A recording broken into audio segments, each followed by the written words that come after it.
Sanskrit text book में आपका बहुत बहुत स्वागत है। आज हम पढ़ने वाले हैं UGC net JRF old question paper Sanskrit का, और यह 25 कोड से संबंधित है। तो इसी क्रम में हम स्टार्ट करते हैं। इसी क्रम में अगला क्वेश्चन है, पाणिनि शिक्षानुसारम अधम पाठकस्य दोषो अस्ति।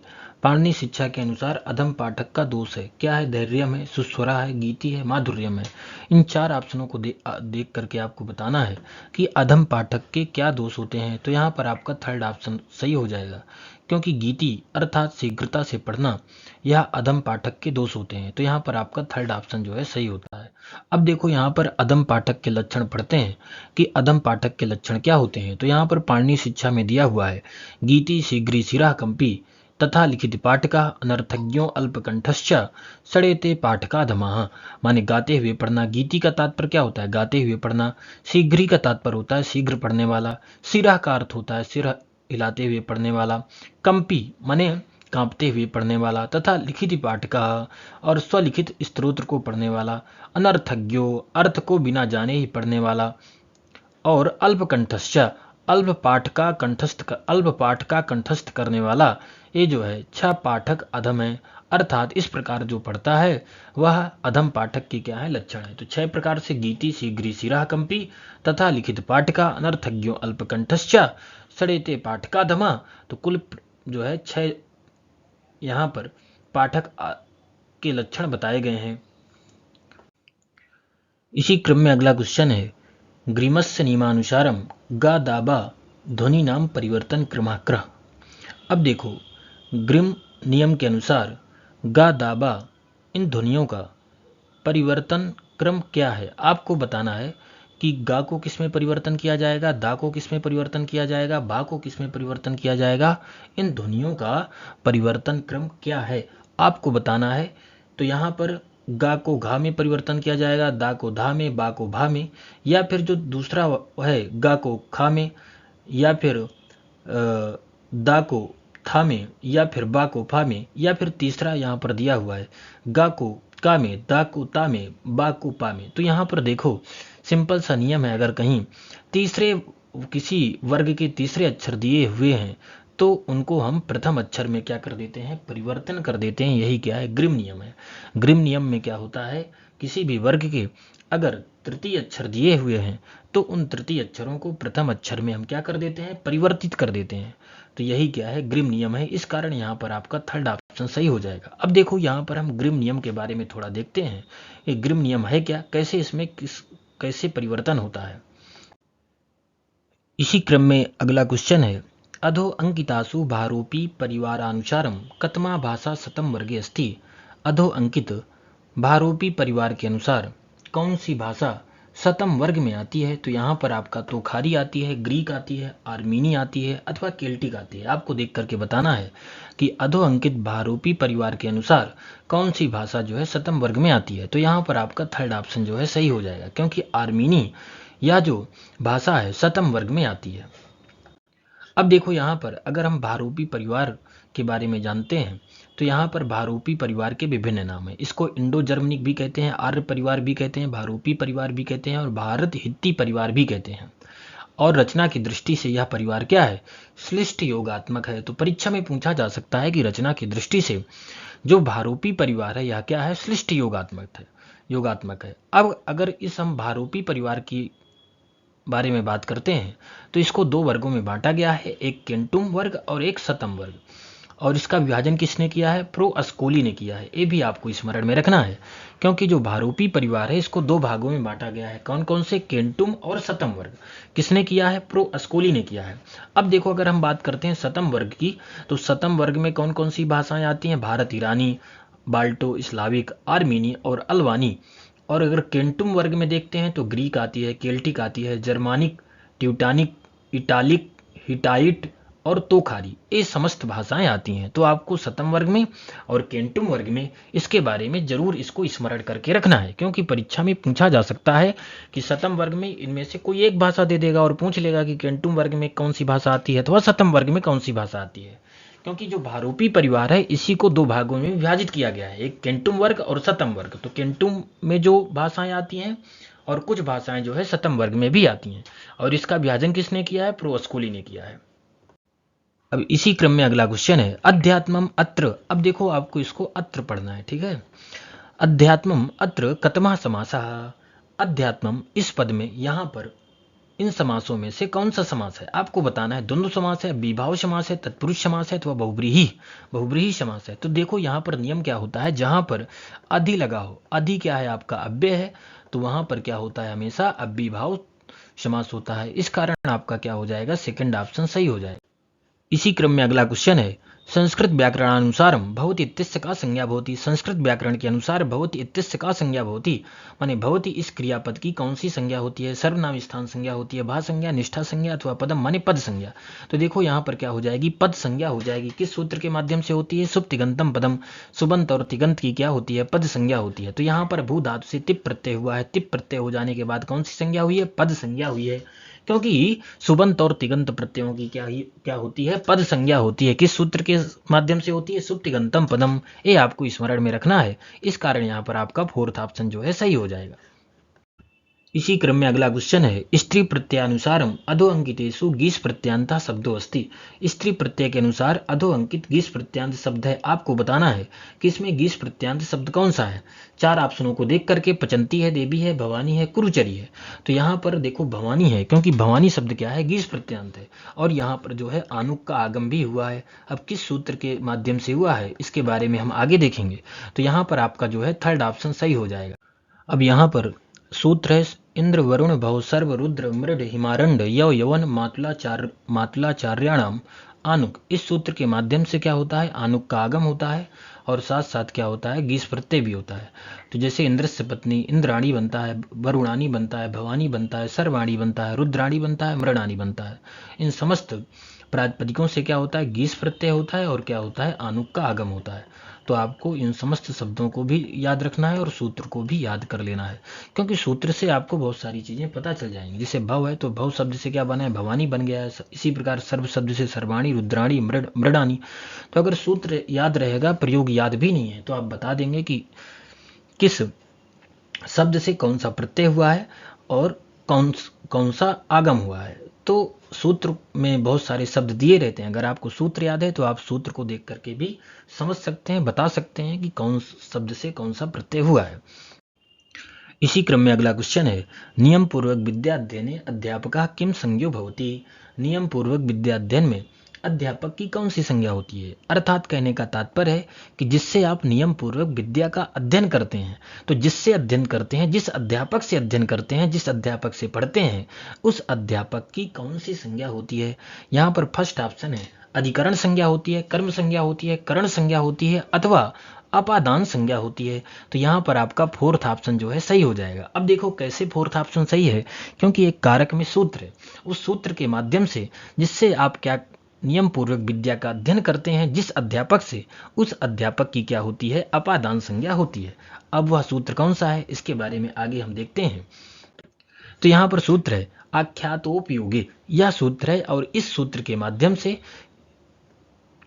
जो अध्यापक है उस अध्यापक की कौन सी संज्ञा होती है? अपादान संज्ञा होती है। इसकी वृत्ति क्या है? नियम पूर्वक विद्या स्वीकार्य वक्ता प्राक संज्ञा स्यात्। अर्थात जिससे नियम पूर्वक विद्या पढ़ी जाए या मालूम की जाए, उस गुरु या अध्यापक की अपादान संज्ञा होती है। तो यहाँ पर उदाहरण दे दिया है उपाध्यायात अधीते, माने उपाध्याय से क्या करता है? नियम पूर्वक क्या करता है? विद्या का अध्ययन करता है अथवा नियम पूर्वक विद्या को पढ़ता है। तो यहाँ पर क्या हो जाएगा कि जो गुरु है या जो अध्यापक है, उस अध्यापक की क्या हो जाती है? अपादान संज्ञा हो जाती है। किस सूत्र के माध्यम से? आख्यातोपयोगे। इस सूत्र के माध्यम से किसकी कौन सी संज्ञा होती है? अध्यापक अथवा गुरु की अपादान संज्ञा होती है। और जिससे आप पढ़ते हैं, तो जिससे पढ़ेंगे वह क्या होगा? गुरु होगा, कोई अध्यापक होगा। इस कारण उस गुरु अथवा अध्यापक की अपादान संज्ञा होती है। यहाँ पर आपसे उदाहरण भी पूछ सकता है, जैसे उपाध्यायात अधीते, तो उपाध्याय से क्या करता है? जो विद्यार्थी है नियम पूर्वक विद्या पढ़ता है। अगर मान लो वहां पर नियम पूर्वक विद्या का ग्रहण नहीं कर रहा है, तो उस अध्यापक की अथवा उस गुरु की अपादान संज्ञा नहीं होगी। जैसे उपयोगी किम, तो नटस्य गाथाम शृणोति, नट से क्या करता है, गाथा को सुनता है। तो यहाँ पर जब मन हो गया तब सुना, जब मन हुआ तब नहीं सुना। तो यहाँ पर क्या है, नियम पूर्वक विद्या का ग्रहण नहीं कर रहा है, नियम पूर्वक गाथा को नहीं सुन रहा है, इस कारण यहाँ पर जो है अपादान संज्ञा नट की नहीं हुई है। तो इतना आपको स्मरण में रखना है। अब इसी क्रम में हम आगे बढ़ते हैं। इसी क्रम में अगला क्वेश्चन है, उचितम प्राहुः आचार्याः सदृशम किल यस्य तत् इति वचनम वर्तते। यह वचन किसका है? आनंदवर्धनस्य आनंदवर्धन का है, क्षेमेंद्रस्य क्षेमेंद्र का है, भामाहस्य माने भामा का है, विश्वनाथस्य माने विश्वनाथ का है। तो यहाँ पर देखो, क्योंकि यह जो पंक्ति है यह पंक्ति क्षेमेंद्र की है। अब कैसे इस पंक्ति के बारे में हम देखेंगे, तो यहाँ पर आपका सेकंड ऑप्शन जो है सही हो जाएगा। किसके द्वारा यह पंक्ति कही गई है? तो यह पंक्ति क्षेमेंद्र के द्वारा कही गई है। अब देखो संपूर्ण पंक्ति है, इस पंक्ति में बताया गया है कि औचित्य क्या है, और इसका वर्णन करते हुए आचार्य क्षेमेंद्र ने लिखा है, उचितम प्राहुः आचार्याः सदृशम किल यस्य तद् उचितम उचितस्य च यो भावस्तदौचित्यम प्रचक्षते। तो यहाँ पर औचित्य क्या है, इसके बारे में इस श्लोक में पूर्ण रूप से क्षेमेंद्र के द्वारा बताया गया है। तो यह पंक्ति औचित्य विचार चर्चा में आपको मिल जाएगी, आप देख सकते हैं, इसके बारे में विस्तार से वहां जाकर के पढ़ भी सकते हैं। इसी क्रम में अगला क्वेश्चन है, वाक्यम स्यात् योग्यता आकांक्षा आसक्तियुक्ता पदोच्यः इति वाक्य स्वरूपम प्रतिपादितम आचार्येण अनेन। अब यह वाक्य का स्वरूप किस आचार्य के द्वारा प्रतिपादित किया गया है अथवा बताया गया है? तो यहाँ पर वाक्य का स्वरूप कह दीजिए अथवा वाक्य का लक्षण किस आचार्य के द्वारा बताया गया है? मम्मट के द्वारा, आनंदवर्धन के द्वारा, विश्वनाथ के द्वारा और वामनेन माने वामन के द्वारा। तो यहाँ पर आपका थर्ड ऑप्शन सही हो जाएगा, क्योंकि यह वाक्य का स्वरूप अथवा वाक्य का लक्षण आचार्य विश्वनाथ जी के द्वारा प्रतिपादित किया गया है। और द्वितीय परिच्छेद में पहले ही दिया हुआ है वाक्य स्वरूपमः, वाक्य का स्वरूप अथवा वाक्य का लक्षण क्या होता है। तो इन्होंने वाक्य के स्वरूप को बताया है कि योग्यता आकांक्षा आसक्ति युक्ता पदोच्चय, अर्थात योग्यता, आकांक्षा और आसक्ति से युक्त पद समूह को क्या कहते हैं? वाक्य कहते हैं। तो यहाँ पर अगर बात आती है कि आकांक्षा है क्या, योग्यता है क्या, आसक्ति है क्या, तो योग्यता के बारे में उन्होंने लिखा है, पदार्थों के परस्पर संबंध में बाध न होने को क्या कहते हैं? योग्यता कहते हैं। अब इनका उदाहरण भी दिया है वहां पर, माने बन्निना सिंचति इत्यादि। फिर यहाँ पर आकांक्षा के बारे में बताया है कि आकांक्षा क्या है, तो इन्होंने लिखा है कि ज्ञान की समाप्ति के अभाव को क्या कहते हैं? आकांक्षा कहते हैं। इसका भी उदाहरण इन्होंने दिया है। फिर अगर बात करते हैं आसक्ति युक्ता, तो आसक्ति क्या है? तो आसक्ति के बारे में बताया है कि बुद्धि का विच्छेद अर्थात व्यवधान न होने को क्या कहते हैं? आसक्ति कहते हैं। तो यहाँ पर इनके उदाहरण भी दे करके आपको अगर पूर्ण रूप से पढ़ना है तो आप जा करके वहाँ द्वितीय परिच्छेद में पहले ही उसमें दिया हुआ है, जा करके संपूर्ण रूप से इसको पढ़ सकते हैं। यहाँ केवल हम एमसीक्यू पढ़ रहे हैं, उसी के बारे में जानेंगे। संपूर्ण रूप से अगर आपको पढ़ना है तो आचार्य विश्वनाथ जी का ग्रंथ खोल करके आप देख सकते हैं, द्वितीय परिच्छेद में लिखा हुआ है वाक्य का स्वरूप, और इसके बारे में पूर्ण रूप से विस्तार से वहाँ चर्चा की गई है। अब देखो यहाँ पर वाक्य स्वरूपमा, इसका लक्षण दे दिया है यहाँ पर, वाक्यम स्यात् योग्यता आकांक्षा आसक्ति युक्ता पदोच्चयः, अर्थात पदार्थों के परस्पर संबंध में बाध न होने को क्या कहते हैं? योग्यता कहते हैं। और यहाँ पर आकांक्षा क्या है? तो आकांक्षा का वही बताया है कि ज्ञान की समाप्ति के अभाव को क्या कहते हैं? आकांक्षा कहते हैं। और आसक्ति क्या है? माने व्यवधान ना होना। जैसे आपने मान लो कि यहाँ पर देवदत्त उच्चारण कर दिया है, फिर 1 घंटा देवदत्तः खादति, देवदत्तः बदति, फिर बदति जो है 1 घंटा बाद बोलते हैं, तो वह इस प्रकार का व्यवधान ना होना। पहले आपने देवदत्त उच्चारण कर दिया, फिर 1 दिन बाद, 2 घंटे बाद, 10 घंटे बाद आपने क्या किया? पठति बोल दिया। तो इस प्रकार का व्यवधान नहीं होना चाहिए। तो यही क्या है? आपका आसक्ति। यही क्या है? व्यवधान ना होने को क्या कहते हैं? आसक्ति कहते हैं। अगर कोई वाक्य आप बोल रहे हैं, कुछ कह रहे हैं, कुछ बता रहे हैं, किसी जैसे रामा पुस्तकम पठति, राम पुस्तक पढ़ता है। अब आपने राम तो बोल दिया, लेकिन पुस्तकम पठति माने कल बोल रहे हैं या परसों बोल रहे हैं, तो माने व्यवधान नहीं होना चाहिए। तो यही क्या है? आसक्ति है। आकांक्षा का तात्पर्य यही होता है कि एक दूसरे की आकांक्षा हो, माने आकांक्षा क्या हो? समाप्त हो जाए। ज्ञान की समाप्ति के अभाव को क्या कहते हैं? आकांक्षा कहते हैं। जैसे रामा पुस्तकम पठति, तो यहाँ पर एक दूसरे की क्या करते हैं, आकांक्षा करके फिर उसके बाद जो ज्ञान है उसकी क्या हो जाती है, समाप्ति हो जाती है। माने ज्ञान की समाप्ति के अभाव को ही क्या कहते हैं, आकांक्षा कहते हैं। योग्यता क्या है कि पदार्थों के परस्पर संबंध में बाध ना होने को क्या कहते हैं, योग्यता कहते हैं। अगर इसका संपूर्ण लक्षण करते हैं सीधे सीधे शब्दों में, तो पदार्थों के परस्पर संबंध में बाध ना होने को क्या कहते हैं, योग्यता कहते हैं। यही क्या है, वाक्य का स्वरूप है, वाक्य का लक्षण है। इसी क्रम में अगला क्वेश्चन है, हर्षचरितम इत्यस्य रचनाकारः वर्तते। हर्षचरितम इस ग्रंथ के रचनाकार कौन है, आपको बताना है। श्री हर्षदेवा, बाणभट्टा, भारवी। तो यहाँ पर आपका थर्ड ऑप्शन सही हो जाएगा, क्योंकि हर्षचरित इस ग्रंथ के रचनाकार बाणभट्ट हैं। तो यहाँ पर आपका थर्ड ऑप्शन जो है सही होता है। अब देखो इसी क्रम में बात करते हैं, हर्षचरितम के कुछ अंशों को देख लेते हैं। तो यहाँ पर अगर इसके मंगलाचरण की बात करते हैं तो इसका मंगलाचरण है, नमस्तुंग शिरश्चुंबी चंद्रचामर चारवे त्रैलोक नगरारंभ मूल स्तंभाय संभवे। यह इसका क्या है, मंगलाचरण है। यहाँ पर जो है भगवान शंभु के लिए नमस्कार किया गया है। अब देखो ग्रंथ क्या है, हर्षचरितम है। इसके ग्रंथकार कौन है, बाणभट्ट है। समय कब था, कब लिखा गया है, 7वीं शताब्दी में। काव्य विधा कौन सी है, आख्यायिका है। आधार ग्रंथ क्या है, इतिहास प्रसिद्ध है। इसमें कुल कितने सर्ग हैं अथवा अंक हैं, तो देखो यह जो है गद्य के रूप में है और 8 उच्छ्वासों में क्या है, विभक्त है। इसमें प्रमुख रस कौन सा है, वीर है। इसके नायक कौन है, हर्षवर्धन है। और हर्षवर्धन की राजधानी क्या थी, स्कंधावार। ये भी आपको स्मरण में रख लेना है। अगर इसके पात्रों की बात करते हैं तो कभी कभी पात्र या फिर मंगलाचरण दे देता है, और कितने उच्छ्वासों में विभक्त है इसको भी पूछ लेता है कभी कभार परीक्षाओं में। तो यहाँ पर अगर पात्रों की बात करते हैं तो पात्र परिचय में अगर हम देखें तो प्रभाकर वर्धन क्या है, हर्ष के पिता हैं। यशोवती क्या है, हर्ष की माता हैं। और राज्यवर्धन क्या है, बड़े भाई हैं। राजश्री क्या है, यहाँ पर जो है बहन है किसकी, हर्षवर्धन की।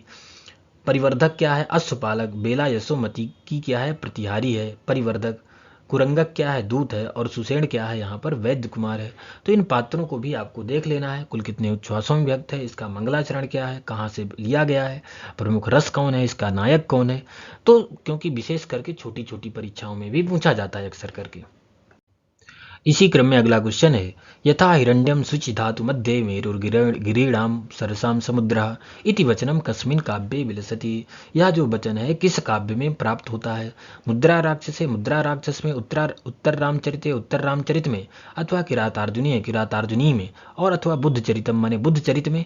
तो यहाँ पर देखो आपका फोर्थ ऑप्शन सही हो जाएगा, क्योंकि यह वाक्य जो है बुद्ध चरित में प्राप्त होता है। और शायद 37वां श्लोक है इसका, बुद्ध चरित का देखना पड़ेगा, लेकिन हो सकता है 37वां श्लोक है और उसका कुछ अंश दे दिया गया है यहाँ पर, और पूछ लिया गया है कि यह किस ग्रंथ का जो है अंश है अथवा किस ग्रंथ में उल्लिखित है। तो यहाँ पर आपका फोर्थ ऑप्शन जो है सही हो जाएगा, बुद्ध चरित में।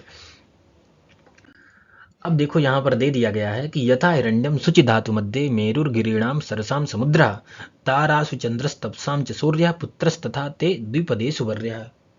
हाँ, तो 37 श्लोक है यहाँ पर। अब देखो इसका अनुवाद भी आप जो है बुद्ध चरित देख सकते हैं, उसको पढ़ सकते हैं, जाकर के समझ सकते हैं। लेकिन यहाँ पर आपसे जो है खाली पंक्ति पूछा है, तो पंक्ति मैंने श्लोक भी लिख दिया हूँ। अब यहाँ पर क्योंकि बुद्ध चरित में कुल मिलाकर के 14 सर्ग प्राप्त होते हैं। 14 सर्ग क्या, 28 सर्गों का बुद्ध सर्ग माने बुद्ध चरितम है, लेकिन 14 सर्ग जो है मुख्य रूप से प्राप्त होते हैं, जो कि अश्वघोष के द्वारा लिखे गए हैं।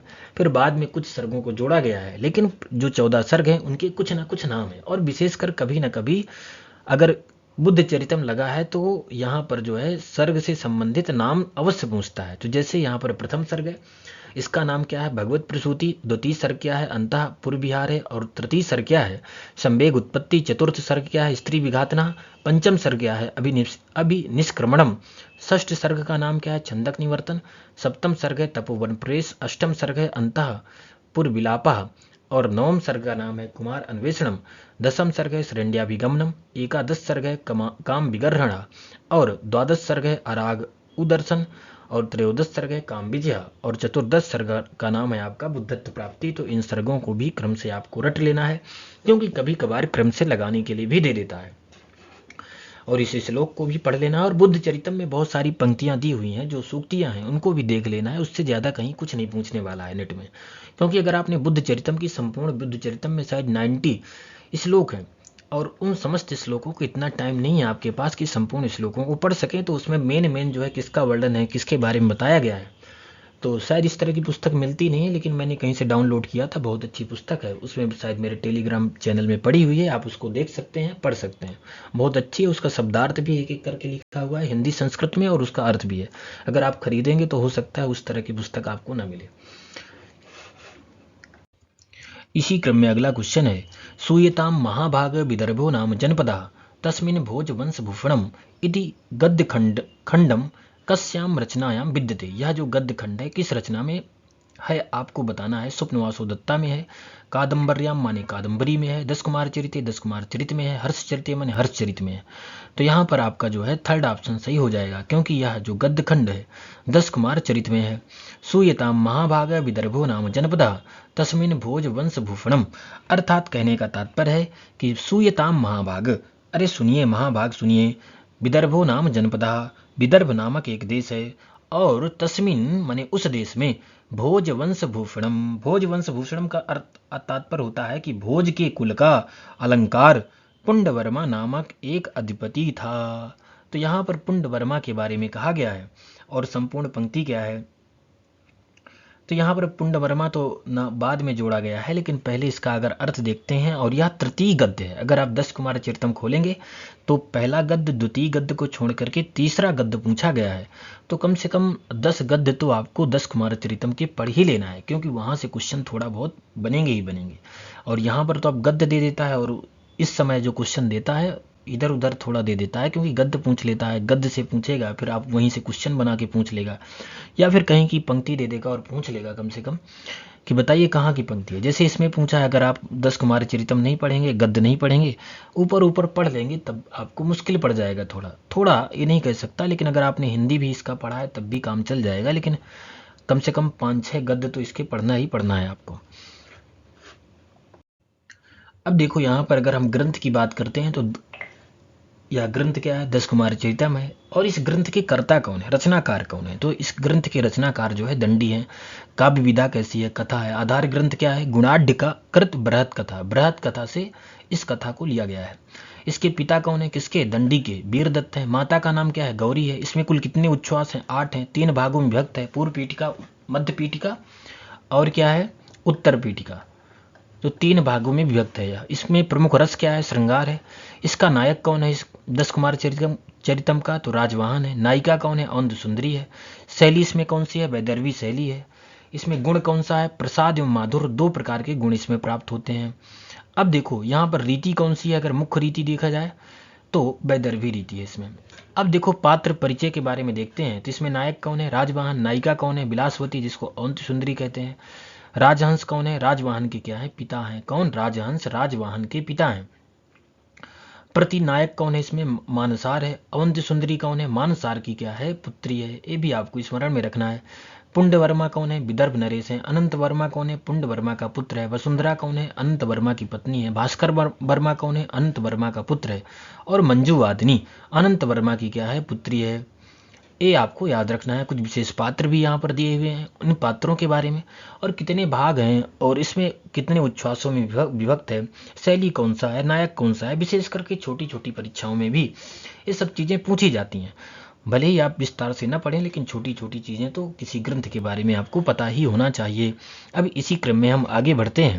इसी क्रम में अगला क्वेश्चन है, वाचा काठिन्यम आयान्ति भंग श्लेष विशेषतः न उद्वेगस्तत्र कर्तव्य असमान नैको रसः कवेः इति पद्यम कस्मिन् काव्ये विलसति। यह जो है पद्य किस काव्य में प्राप्त होता है। तो यहाँ पर देखो, अगर इसका हम अर्थ करते हैं, भंग श्लेष विशेषितः, अर्थात सभंग श्लेष में, सभंग क्या है, अलंकार है, तो कहते हैं सभंग श्लेष में जो वाणी होती है कठिनता को प्राप्त होती है। फिर कहते हैं ना उद्वेगः तत्र कर्तव्यः, वहाँ पर उद्वेग नहीं करना चाहिए। कहते हैं यस्मात् न एको रसः कवि, अर्थात कवि के लिए केवल एक रस नहीं होता है, कवि के लिए तो बहुत सारे रस होते हैं, किसी भी रस का प्रयोग कर सकता है। तो कहते हैं सभंग श्लेष में क्या होता है, जो वाणी होती है कठिनता को प्राप्त होती है। तो जब कठिनता को प्राप्त होने लगे तो वहाँ आपको उद्वेग नहीं करना चाहिए, क्योंकि कवि के लिए कोई एक रस नहीं होता। यह इस जो है पद्य का अर्थ है। अब यहाँ पर पद्य का अर्थ तो आपने जान लिया, लेकिन आपको बताना है कि यह किस ग्रंथ से लिया गया है, माने 10 कुमार चरित है, 10 कुमार चरित में, कादम्बर्याम माने कादम्बरी में है, शिवराज विजय में है, अथवा नल चंपू काव्य में है। तो यह जो पद्य है यह आपका नल चंपू काव्य में है। फोर्थ ऑप्शन आपका सही होता है। अब देखो इसी क्रम में अगर हम बात करें नल चंपू के बारे में, तो नल चंपू में 3 श्लोकों में स्तुतियां की गई हैं। पहले श्लोक में शंकर पार्वती की, द्वितीय में कामदेव की और तृतीय में सरस्वती भारती की उपासना की गई है अथवा स्तुति की गई है। नल चंपू के लेखक कौन है? त्रिविक्रम भट्ट हैं। और इसका उपजीव्य ग्रंथ कौन सा है? तो महाभारत का वन पर्व है, इसमें 7 उच्छ्वास हैं।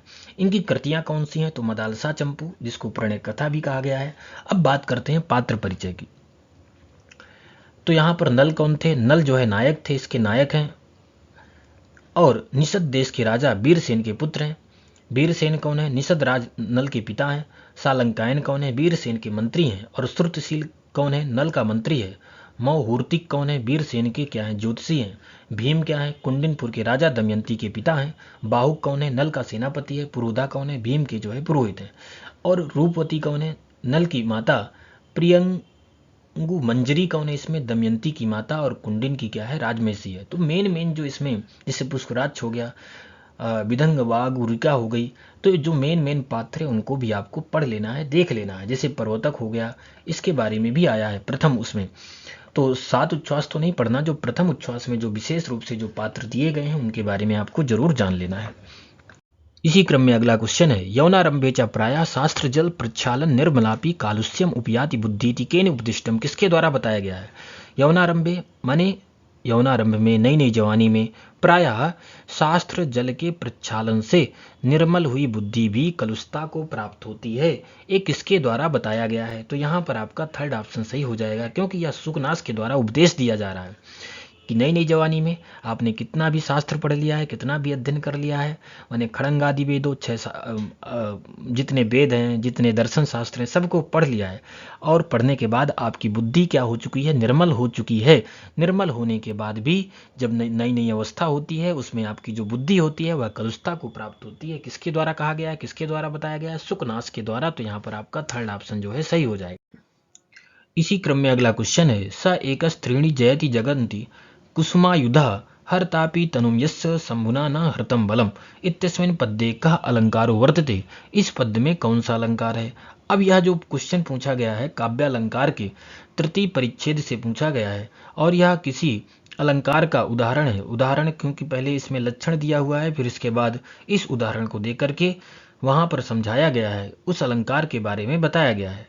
अगर इसका हम अर्थ करते हैं, हर तापी तनुम यस्य शंभुना न हृतम बलम, अर्थात जिसके शरीर को शंभु के द्वारा नष्ट कर दिया गया था, न हृतम बलम, लेकिन उसके बल को नष्ट नहीं किया गया था, उसके शरीर को तो नष्ट कर दिया गया था। तनु माने होता है शरीर, शंभुना माने शंभु के द्वारा, यस माने जिसके शरीर को नष्ट कर दिया गया था, न हृतम बलम माने उसके बल को नष्ट नहीं किया गया था। सा एकस त्रीणी जयति जगंती कुसुमायुधा, कुसुमायुधा का अर्थ होता है कामदेव। वह जो कामदेव अकेला होकर के, एक होकर के तीनों लोगों को क्या कर लेता है? जीत लेता है। माने त्रीणी जयति जगंती माने तीनों लोगों को अकेला वह कामदेव जीत लेता है। अब देखो यहाँ पर विशेषोक्ति अलंकार का लक्षण क्या होता है? जहां पर एक गुण की हानि होती है तो वहां पर विशेषता की अभिवृद्धि के लिए, माने विशेषता बतलाने के लिए हम क्या करते हैं? दूसरे गुण का वर्णन करते हैं, दूसरे गुण को बढ़ा चढ़ा करके बताते हैं। वहां पर क्या होता है? विशेषोक्ति अलंकार होता है। तो अब देखो यहाँ पर शंभु भगवान शंकर के द्वारा तो बता दिया गया है कि उसके शरीर को तो नष्ट कर दिया गया है, लेकिन उसके बल को नष्ट नहीं किया गया है। फिर भी वह अकेला कामदेव तीनों लोगों को जीत लेता है। तो यहाँ पर क्या है? भगवान शंकर के द्वारा उसके शरीर को नष्ट कर दिया गया है। अब फिर इसमें जो है विशेषता की वृद्धि के लिए कर दिया गया है कि जो कामदेव है अकेला है, सब कुछ उसके शरीर को नष्ट कर दिया है, फिर भी वह तीनों लोगों को जीत लेता है। तो यहाँ पर जो दूसरा गुण है उस गुण का वर्णन किया गया है, किसके लिए? विशेषता को बतलाने के लिए, विशेषता की अभिवृद्धि के लिए। तो यहाँ पर क्या हो जाएगा? आपका फर्स्ट ऑप्शन जो है सही हो जाएगा। अब देखो यहाँ पर हम देखते हैं विशेषोक्ति के बारे में बताया गया है।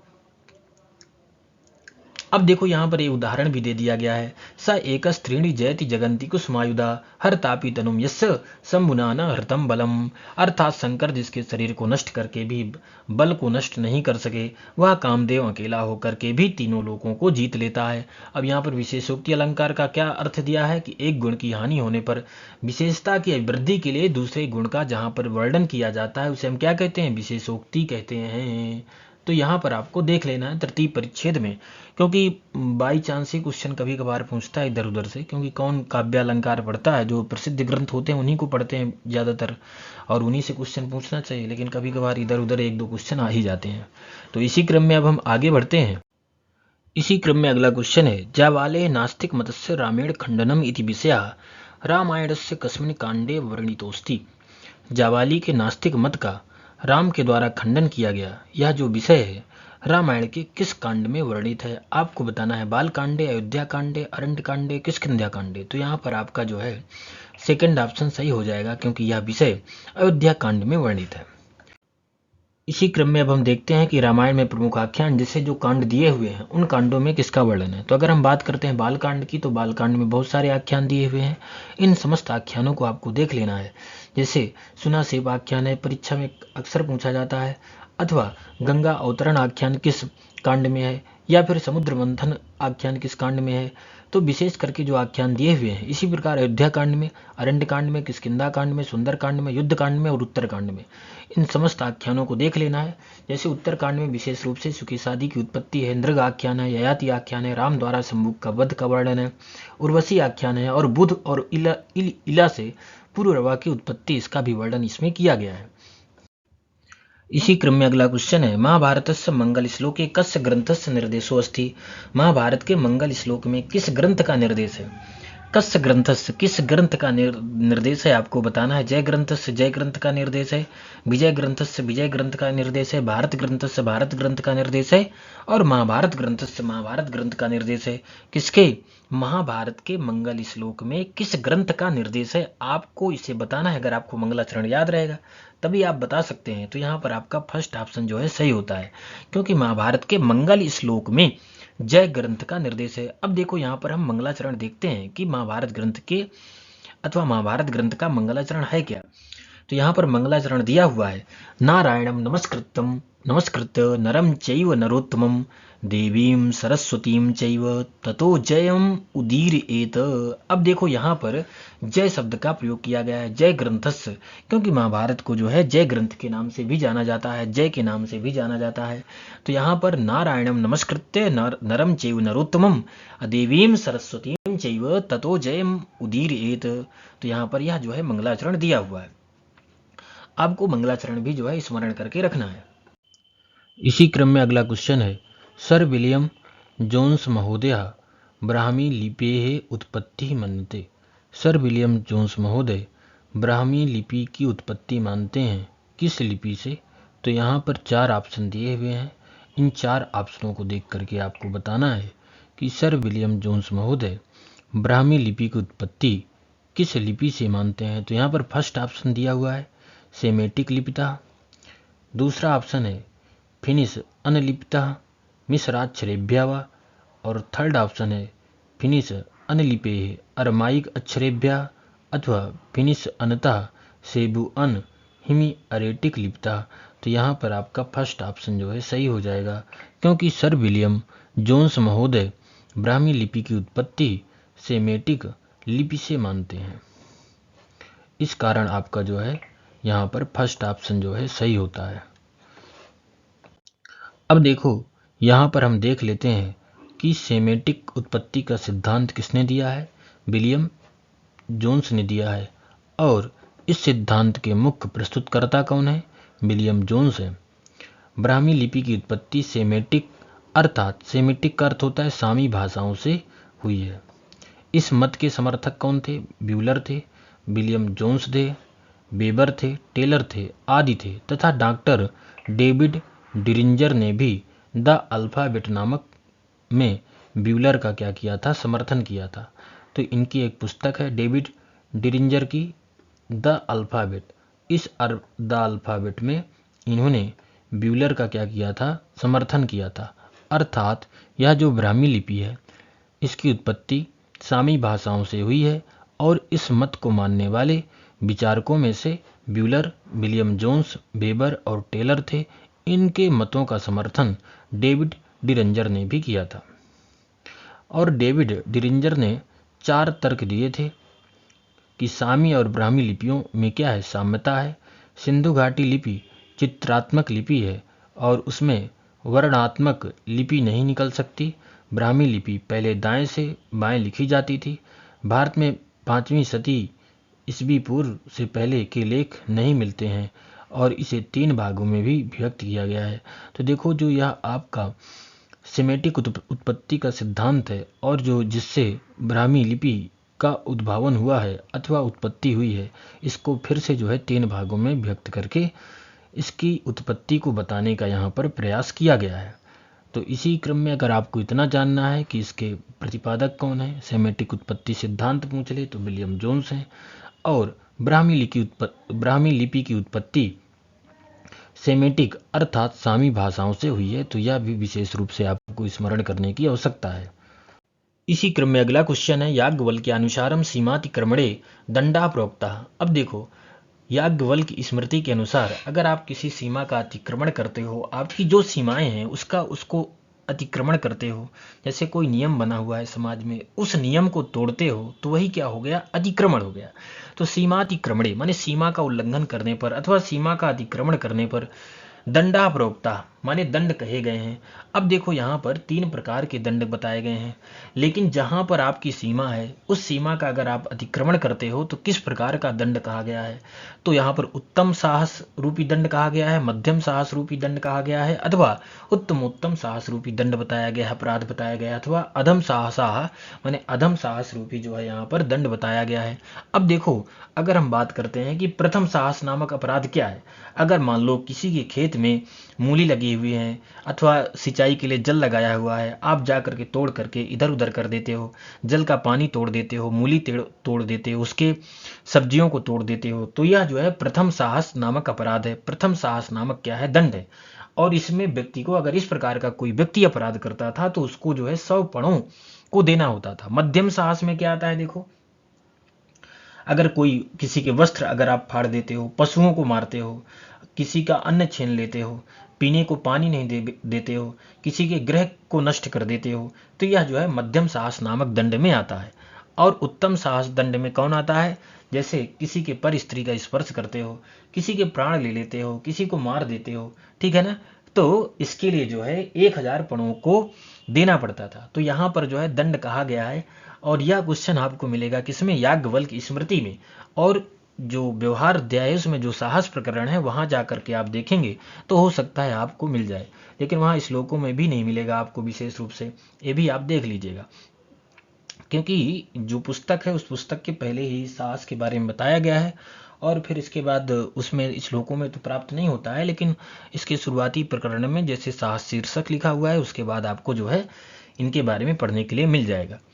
तो यहाँ पर आपका जो है फर्स्ट ऑप्शन सही हो जाएगा, उत्तम साहसाह माने सीमातिक्रमणे, सीमा का अतिक्रमण करने पर। सीमा किस प्रकार की सीमा का अतिक्रमण करने पर, कि अगर किसी के दूसरे पर स्त्री का क्या करते हो, स्पर्श करते हो, या किसी को मार देते हो, या किसी की जान ले लेते हो, तो वहां पर किस प्रकार का दंड कहा गया है, उत्तम साहस नामक जो है दंड बताया गया है। तो यहाँ पर आपका फर्स्ट ऑप्शन जो है सही हो जाएगा। इसी क्रम में अगला क्वेश्चन है, यशोधर्मणः मंदसौरस्तंभलेखानुसारं यशोधर्मा कस्य देवस्य समर्चनाम करोति।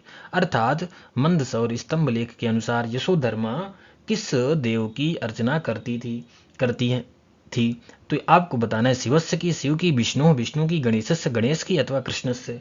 तो यहाँ पर जो है मंदसौर स्तंभ लेख के अनुसार यशोधर्मा भगवान शिव की पूजा करती थी। तो यहाँ पर आपका जो है फर्स्ट ऑप्शन क्या हो जाएगा, सही हो जाएगा। इसी क्रम में अगला क्वेश्चन है, कौटिल्यार्थ शास्त्रानुसारम के राजानम उत्तिष्ठमानम अनुतिष्ठन्ते।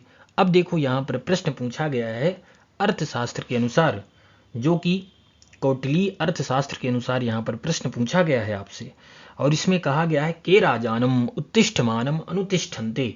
अर्थात इसका तात्पर्य क्या है इसका तात्पर्य ऐसा नहीं कि अगर राजा उठ जाते हैं तो उसके शिष्य अथवा शत्रु अथवा पौरजना उठ जाते हैं, इसका यहाँ से कोई लेना देना नहीं है। उत्तिष्ठमानम का अर्थ होता है यदि राजा क्या होगा, अच्छे अथवा उदार आचरण से संपन्न होगा। तो भृत्याः, तो यहाँ पर पूर्ण रूप से पंक्ति है, राजानम उत्तिष्ठमानम अनुतिष्ठन्ते भृत्याः, इस प्रकार की पंक्ति है। अर्थात इसका अर्थ क्या होता है, जब राजा उदार आचरण से संपन्न होगा तो उसके सेवक अथवा अधिकारी भी क्या होंगे, उन्नत विचार से संपन्न होंगे अथवा उन्नत विचार से युक्त होंगे। तो यहाँ पर आपका क्या हो जाएगा, भृत्याः। अब देखो यह जो पूछा गया है 19वें अध्याय के 16वां प्रकरण है जिसका नाम है क्या है, राज प्रणिधि। इस प्रकरण से पहली पंक्ति है और उसी पंक्ति से यहाँ पर क्वेश्चन पूछा गया है कि क्योंकि इस प्रकार की तो पंक्ति है नहीं, अगर ये पंक्ति आपको याद रहेगी तभी आप लगा सकते हो, नहीं इधर उधर, क्योंकि इसमें जो 4 ऑप्शन दिए हुए हैं ना, इसका जो अर्थ अगर आप वैसे करेंगे तो नहीं लगा पाएंगे। क्योंकि उत्तिष्ठ मानम अनुतिष्ठन्ते, तो यहाँ पर शिष्या भी हो सकता है, शत्रु भी हो सकता है, पौरजना भी हो सकता है, कुछ भी हो सकता है, लेकिन यहाँ पर संपूर्ण पंक्ति है राजानम उत्तिष्ठमानम अनुतिष्ठन्ते भृत्याः। तो यहाँ पर आपका जो है थर्ड ऑप्शन जो है सही हो जाएगा। अब इसी क्रम में यहाँ पर देखो दिन के 8 भाग किए गए हैं राज प्रणिधि प्रकरण में। कैसे, माने मध्याह्न से पूर्व 4 भाग और मध्याह्न से पश्चात 4 भाग। जैसे त्रिपौरुषीय, मान लो हम इसको छाया के प्रमाण से समझते हैं, जैसे कोई व्यक्ति खड़ा है उसकी छाया पड़ती है, तो वैसे ही इसको बताया गया है राज प्रणिधि में। छाया के प्रमाण से इस प्रकार विभाग किया जाता है। कैसे, जब तक 3 पुरुषों के बराबर छाया का प्रमाण हो तो 1 भाग होता है, और जब छाया का प्रमाण पुरुष के बराबर लंबा रहे यह दूसरा भाग है, जब 4 अंगुल की छाया रह जाए तो यह तीसरा भाग है, इसके अनंतर का समय का चतुर्थ भाग है, माने दिनांत, माने इसके बाद का जो समय रहता है वह क्या रहता है, चौथा भाग होता है। तो मध्याह्न से पूर्व 4 भाग होते हैं और फिर मध्याह्न के पश्चात 4 भाग होते हैं, तो कुल मिलाकर के दिन के 8 भाग हो जाते हैं। और उन 8 भागों में राजा को क्या क्या नहीं करना चाहिए, क्या क्या करना चाहिए, इसके बारे में संपूर्ण चीजें जो है राज प्रणिधि नामक प्रकरण में बतलाई गई हैं। अगर संपूर्ण रूप से विस्तृत रूप से आपको जाकर के वहां पढ़ना है तो अर्थशास्त्र पुस्तक लेकर के जाकर के आप वहां पढ़ सकते हैं उसको। इसी क्रम में अगला क्वेश्चन है, अशोकस्य सहबाज गढ़ी शिलालेखस्य लिपि अस्ति। अब देखो यहाँ पर पूछा है प्रश्न कि अशोक के सहबाज गढ़ी शिलालेख की लिपि है, आपको बताना है ब्राह्मी लिपि है, देवनागरी लिपि है, खरोष्ठी लिपि है अथवा शारदा लिपि है। तो यहाँ पर जो है आपका फर्स्ट ऑप्शन सही हो जाएगा, क्योंकि अशोक की सहबाज गढ़ी शिलालेख की लिपि ब्राह्मी लिपि है, इस कारण आपका यहाँ पर फर्स्ट ऑप्शन जो है सही होता है। अब हम बात करते हैं जो अशोक का सप्तम शिलालेख है, जिसको हम जो है शाहबाज गढ़ी शिलालेख के नाम से जानते हैं, और यह स्थित कहाँ था, पाकिस्तान में प्राप्त हुआ था। अगर बात करें इसकी भाषा क्या है, प्राकृत है, और इसकी लिपि क्या थी, खरोष्ठी लिपि थी। तो ये आपको जो है स्मरण में रखना है। भाषा अगर पूछे अथवा लिपि पूछे अथवा सप्तम शिलालेख कहाँ प्राप्त हुआ था तो पाकिस्तान में, और इस अभिलेख का नाम क्या था, शाहबाज गढ़ी अभिलेख, और ये किसका अभिलेख था, अशोक का अभिलेख था। तो ये भी आपको स्मरण में रखना है। इसी क्रम में अगला क्वेश्चन है, शतपथ ब्राह्मणस्य प्रथम कांडस्य विषयौ कौ। अब यहाँ पर आपको बताना है कि शतपथ ब्राह्मण के प्रथम कांड के विषय कौन है। यहाँ पर अग्निहोत्रम माने प्रथम कांड। अब देखो अगर हम बात करते हैं शतपथ ब्राह्मण, तो शुक्ल यजुर्वेद से संबंधित ब्राह्मण जो है उसका नाम है शतपथ ब्राह्मण। और शुक्ल यजुर्वेद में 2 प्रकार की शाखाएं प्राप्त होती हैं, एक माध्यन्दिन शाखा और एक कांड शाखा। तो एक जो शतपथ ब्राह्मण है, माध्यन्दिन शाखा से संबंधित जो शतपथ ब्राह्मण है अथवा कांड शाखा से संबंधित जो शतपथ ब्राह्मण है, उसमें अलग अलग कांड हैं। तो यहाँ पर अगर हम बात करते हैं माध्यन्दिन शाखा से संबंधित जो शतपथ ब्राह्मण है उसमें 14 कांड हैं, और 14 कांडों में जो प्रथम कांड है उस प्रथम कांड में किसका वर्णन है, इसके बारे में पूछा है। इसी प्रकार कांड शाखा से संबंधित जो शतपथ ब्राह्मण है उसमें कुल मिलाकर के 17 कांड हैं। तो उन 17 कांडों में जो प्रथम कांड है उस प्रथम कांड में किसका वर्णन है। तो यहाँ पर देखो आपको दोनों देखना पड़ेगा, क्योंकि यहाँ पर दोनों से क्वेश्चन पूछा गया है। जैसे हम बात करते हैं शतपथ ब्राह्मणस्य प्रथम कांडस्य विषय कौ। शतपथ ब्राह्मण के प्रथम कांड का विषय क्या है? अग्निहोत्रम सोमयागः राजसूयः अथवा पिंड पितृयज्ञ। तो यहाँ पर आपका ए और डी ऑप्शन क्या हो जाएगा? सही हो जाएगा, क्योंकि अग्निहोत्र है प्रथम कांड का विषय और यहाँ पर क्या है? पिंड पितृयज्ञ, यह भी जो है प्रथम कांड का विषय है। तो यहाँ पर प्रथम कांड का विषय पूछा है तो आपका क्या हो जाएगा? ए और डी, अग्निहोत्र और पिंड पितृयज्ञ। इस कारण आपका जो है यहाँ पर फोर्थ ऑप्शन सही हो जाएगा। अब बात करते हैं यहाँ पर हम शतपथ ब्राह्मण के बारे में, जो कि माध्यन्दिन शाखा से संबंधित शतपथ ब्राह्मण है। उसमें 14 कांड प्राप्त होते हैं। तो यहाँ पर 14 कांडों में जो प्रथम कांड है उस प्रथम कांड के बारे में पूछा गया है आपसे क्वेश्चन। अब इन्हीं 14 कांडों को 100 अध्यायों में विभाजित किया गया है। फिर इन्हीं 100 अध्यायों को 438 ब्राह्मण में विभाजित किया गया है और फिर इन्हीं 438 ब्राह्मणों को 7624 कंडिकाओं में विभाजित किया गया है।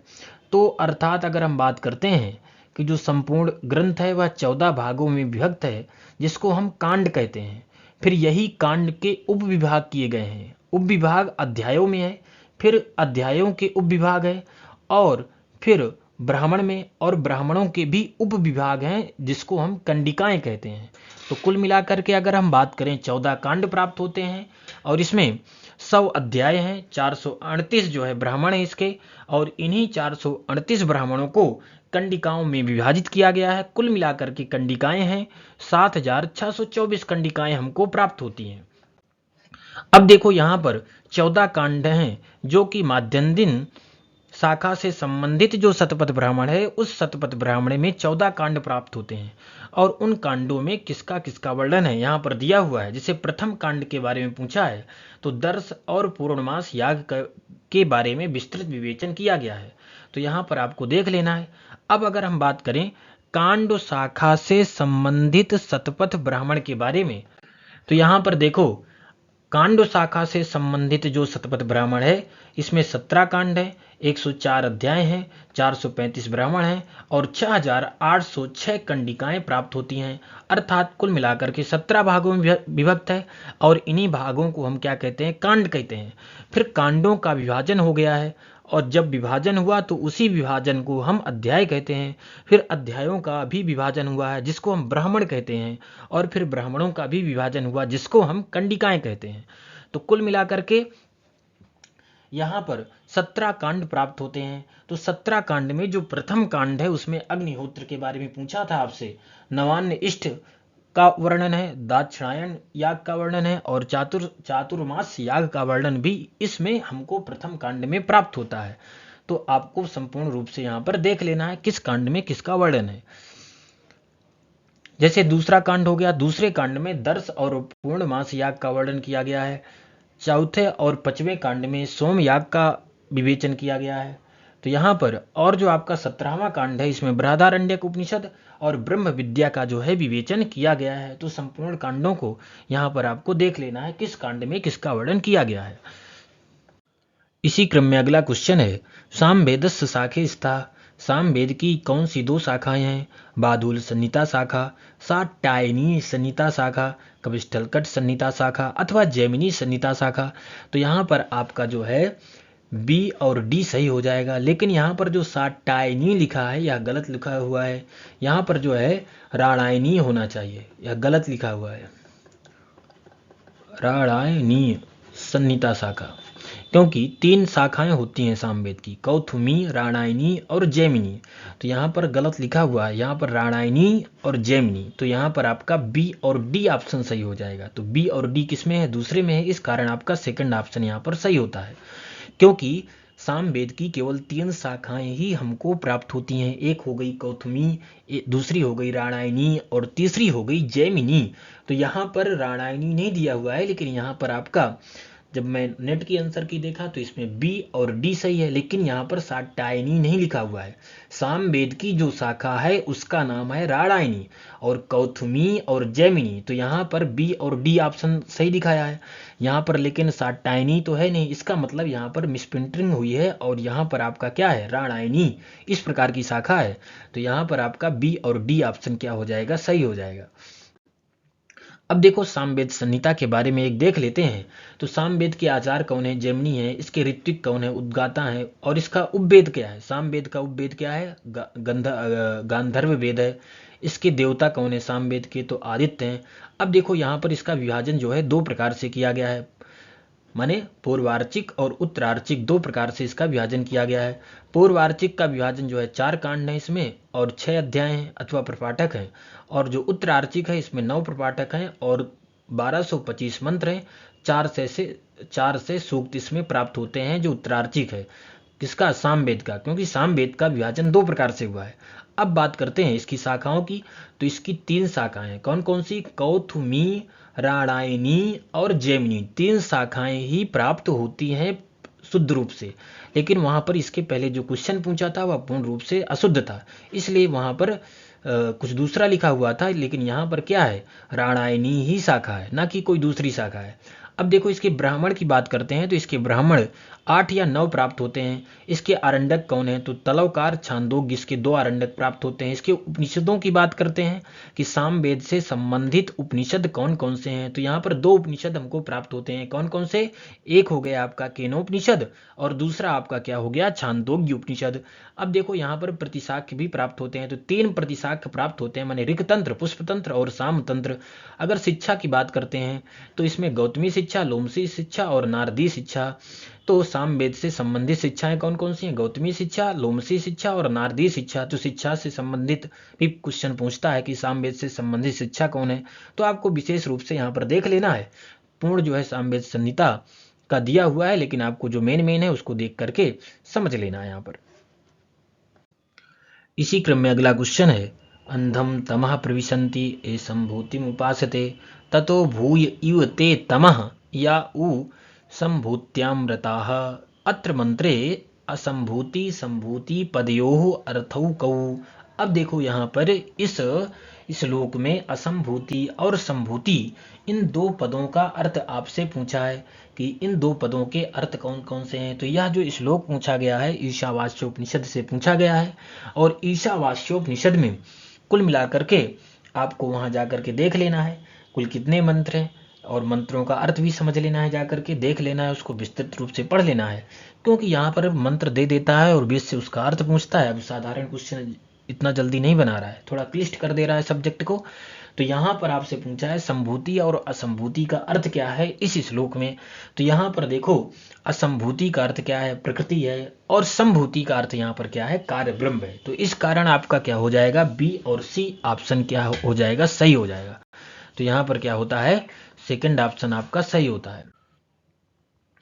इसी क्रम में अगला क्वेश्चन है, अर्थ संग्रह अनुसारम देश सामान्यम स्थानम तच्च द्विविधम किम तत्। अब देखो यहाँ पर देश सामान्यम स्थानम, स्थान का यहाँ पर लक्षण दिया हुआ है और पूछा है कि स्थान कितने प्रकार का होता है, आपको बताना है। पाठ सादृश्यम, अनुष्ठान सादृश्यम, यथासंख्य सादृश्यम, मीमांसा सादृश्यम। तो यहाँ पर आपका ए और बी ऑप्शन सही हो जाएगा, क्योंकि जो स्थान होता है 2 प्रकार का होता है। एक होता है पाठ सादृश्यम और दूसरा होता है अनुष्ठान सादृश्यम। तो यहाँ पर 2 प्रकार का होता है, इस कारण आपका ए और बी ऑप्शन सही होता है। इस कारण यहाँ पर फर्स्ट ऑप्शन जो है सही हो जाएगा। अब देखो यहाँ पर स्थान के बारे में बताया कि देश सामान्यम स्थानम, अर्थात देश की समानता को क्या कहते हैं? स्थान कहते हैं। देश सामान्यम माने देश की जो समानता है उसको क्या कहते हैं? स्थान कहते हैं। और स्थान के 2 भेद होते हैं, एक होता है पाठ सादृश्यम और दूसरा क्या होता है? अनुष्ठान सादृश्यम। अब जो आपका पाठ सादृश्यम स्थान होता है इसके भी 2 भेद होते हैं, यथासंख्य पाठ होता है और इसमें क्या होता है? सन्निधि पाठ होता है। ये भी आपको स्मरण करके रखना है, क्योंकि पाठ सादृश्यम के 2 भेद होते हैं, एक होता है यथासंख्य पाठ और दूसरा क्या होता है? सन्निधि पाठ। तो इस प्रकार जो है पाठ सादृश्य के 2 भेद हो जाते हैं और स्थान के भी 2 भेद होते हैं।